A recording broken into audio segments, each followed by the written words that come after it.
விஜயோட கடைசி படமான ஜனநாயகன் ஏப்ரல் 30க்கு முன்னாடி ரிலீஸ் ஆகிறதுக்கு வாய்ப்பே இல்லை அப்படிங்கிறது இப்ப தெரிய வந்திருக்கு. கனடாவோட டிஸ்ட்ரிபியூட்டரான யோக் சினிமா தான் இந்த அறிவிப்பை வெளியிட்டு இருக்காங்க. கனடாவில் இந்த படம் ஏப்ரல் 30க்கு முன்னாடி ரிலீஸ் ஆகாது, அதனால இந்த படத்துக்கு டிக்கெட் புக் பண்ணவங்க எல்லாருமே அவங்களுக்கு ரீஃபண்ட் பண்றோம் அப்படிங்கிற மாதிரியே சொல்லிட்டு, அது இல்லாம அதுக்கு தாமதமாகறதுக்கு வருத்தமும் தெரிவிச்சிருக்காங்க. இந்த படம் ஏப்ரல் 30க்கு முன்னாடி ரிலீஸ் ஆகாதுங்கிறது நம்ம ஏற்கனவே நம்மளுடைய சேனல்ல சொல்லியிருக்கிறோம்.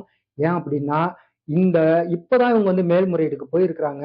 அதாவது மறு ஆய்வு குழு அனுப்பியிருக்கிறாங்க. அந்த குழு எப்போ புதுசா ஆரம்பிச்சு அவங்க எப்போ ஆய்வு செஞ்சு முடிச்சு சர்டிபிகேட் கொடுப்பாங்களோ அதுக்குள்ள தமிழ்நாட்டுல தேர்தலை அறிவிச்சிருவாங்க. தேர்தலை அறிவிச்சதுக்கு அப்புறம் இந்த படம் ரிலீஸ் ஆகிறதுக்கு வாய்ப்பு இல்லை. காரணம், ஒரு அரசியல் கட்சியில ஒரு தேர்தல் நடக்கும்போது அதுல வேட்பாளராக இருக்கக்கூடிய ஒருத்தருடைய படம் ரிலீஸ் ஆகுது அப்படின்னா தேர்தல் நடத்தை விதிமுறைகள் எப்படி ரிலீஸ் ஆகாது. இதுல வேற ஒரு கட்சியோட தலைவரா இருக்காரு, அவரு மிகப்பெரிய ஒரு தனியா ஒரு அணியா வேற இருக்காரு.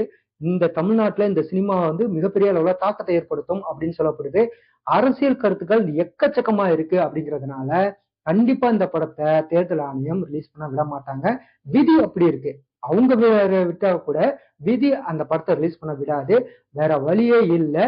இப்போதைக்கு ஏப்ரல் 30 வரை ஜனநாயகன் திரைப்படம் ரிலீஸ் ஆகாதுங்கிறது உறுதியாயிருக்கு.